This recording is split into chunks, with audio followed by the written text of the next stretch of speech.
Nagsagawa ng buy-bust operation ang Quezon City Station 7 Drug Enforcement Group sa isang apartel sa Barangay E. Rodriguez. Target ng operasyon si Russell Philip Jan alias PJ na umano'y tulak ng droga sa Cubao. Arestado ito at ang dalawa pang babaeng kasama nito sa loob ng kwarto na sina Rosemay Arellano at Diana Rose Valdez.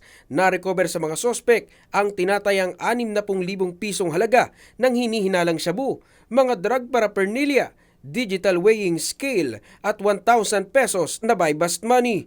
Isang impormante ang nagsumbong sa mga pulis sa kinaroroonan ng sospek. Ayon sa otoridad, taga-ibang barangay si alias PJ. Estilo umano nito na mag-check-in sa apartel at doon gawin ang iligal na gawain. Dito nga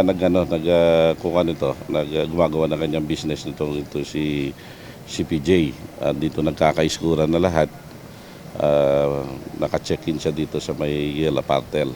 Actually, yung operation kanina, din sila nagpa-pat session that time.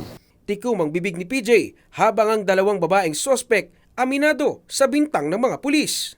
Nasa kustudiya na ng QCPD Station 7 ang mga sospek na nahaharap sa kasong paglabag sa illegal sale at possession of dangerous drugs. Maki Libradilla, UNTV News and Rescue, Quezon City.